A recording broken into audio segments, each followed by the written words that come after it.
morning, everyone. IGBA is based in Dubai, International Center for Biocell and Agriculture. We are closely working with the Mokai and also Arab Authority. We are neighbors in Dubai.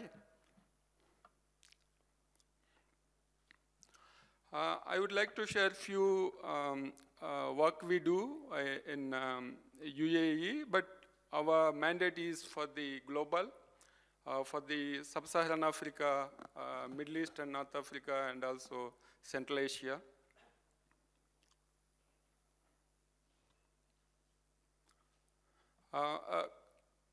The conference theme is One Health. Earlier speaker already alluded about that. Just I wanted to give interconnections between human health, animal health, agriculture and plant health, and then also environmental health. If you look at the human health, all of us aware of the COVID-19, the COVID virus came from the wild animals. Likewise, a lot of diseases we get from the domestic animals and wild animals, and the major zoonotic diseases also transferred between animals and humans. Animal health is mostly concerned about how to control the diseases, pandemics, foodborne diseases, and antimicrobial resistance. And same is the case with the plant health. Plant health is very important because up to 40% of the food we produce is lost because of the diseases, worth of $220 billion. The plant diseases are spreading globally because of the trade and travel, weak phytosanitary measures globally. It has a huge impact, especially mycotoxins coming from the plants from maize, aflatoxin from groundnut, huge health issues.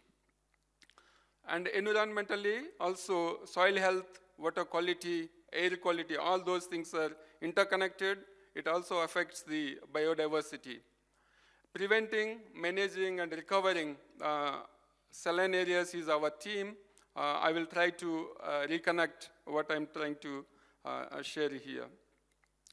Food safety, sanitary and phytosanitary measures are important to have interlinkages and reduce the losses through health issues. A global food security challenge, if you look at, is a lot of areas affected with the water shortage and also climate change. Globally, 10% of land is affected by salinity. 1/3 of earth is arid. And the most important thing is most of us here to produce more food, but a lot of food is getting lost or wasted. We need to have a control on that. UAE is import-dependent country. Annually, about 24 billion worth of food and animal products are being imported.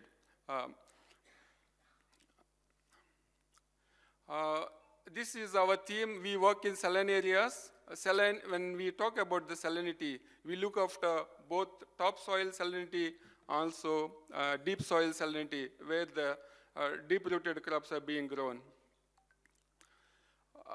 Salinity is mostly comes through parent material, soil, but that is what we call it as a primary salinity.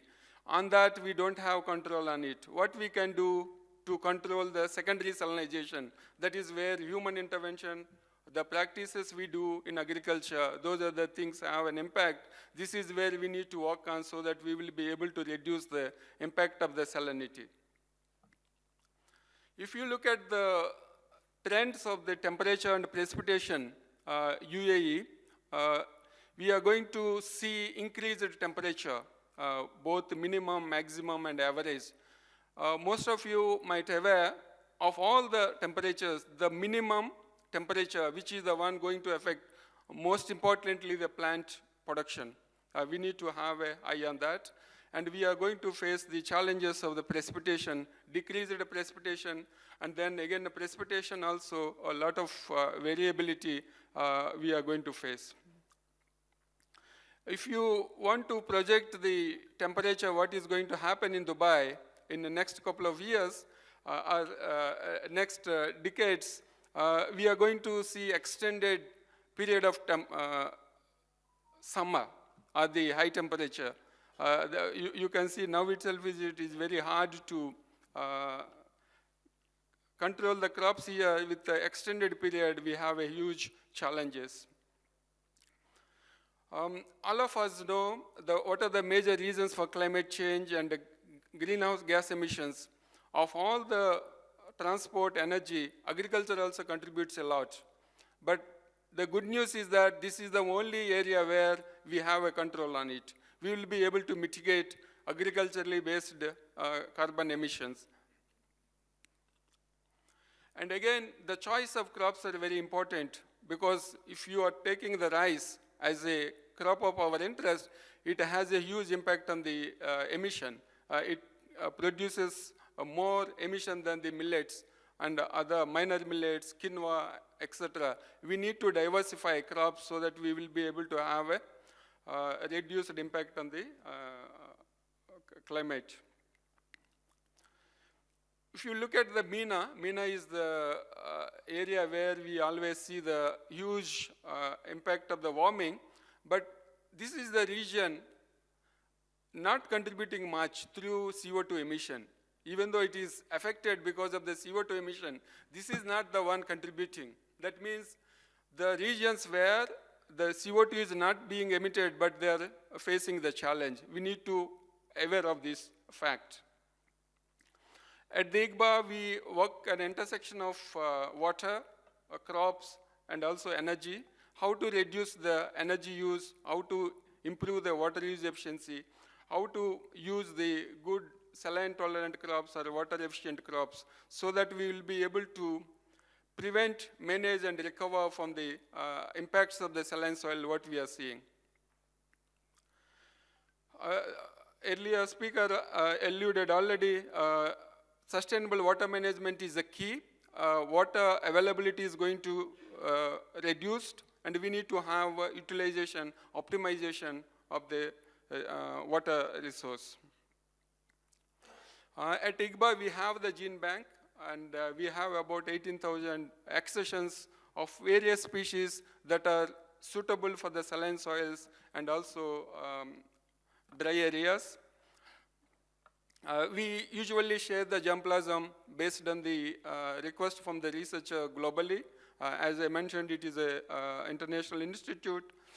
We recently also deposited germplasm in Svalbard, wherein at the permafrost there is no need for the cooler. It is in the near Norway. They store it. We also submitted the samples. And then recently we got an award from the FAO for the work we do for the gene bank. We have released 2 varieties in UAE first time, and also several other varieties in Morocco, Tajikistan, and Ethiopia. We have a lot of activities under gene bank. We, Gulf is the national tree for the UAE and other MENA regions. We have study the genetic diversity with the help of Environmental Authority, EAD Abu Dhabi, and also we have the Citrullus dapт genome. It is a wild species of the watermelon. It is highly drought tolerant. We are planning to have a crosses with this one with the watermelon, so that watermelon can survive under drought prone areas. Unfortunately, this is a bitter taste. We need to do some kind of crossing to reduce the bitterness. This is the kind of crops we work with. They have a lot of interaction with the soil salinity, water salinity, drought tolerance, and other things. We majority working on the quinoa. As I mentioned, it is highly drought tolerant and saline tolerant. Palm millet is another one. Barley is another crop. And we are also working on the fodder. Most of the regions where we work, not only food security, fodder security is also very important, because a lot of farmers, they grow the livestock. We are looking after how to enhance not only food grain production, also fodder production. At the IGBA, we are working on the forages last 25 years also, we are screening the germplasm from the gene bank, and we have identified sporobolus and disticus as one of the most important fodder-resistant, saline-resistant species of the fodder. We are systematically evaluating them. Now we have the lines. We'll be able to commercialize the scale it up in other countries. Again, date palm is another important crop for the UAE and MENA. As all of you know, it is not only the food crop for the domestically, also export-oriented crop. We have this experiment last 25 years. We are doing the systematic research on date palm to see how the saline water or saline soil is going to affect on the fruit quantity and also fruit quality. There are huge differences between the varieties. Some varieties are highly susceptible to salinity, others are tolerant. We are doing the research not only on the water, and also most important insect is called red palm weevil. We are also doing a substantial amount of research on this.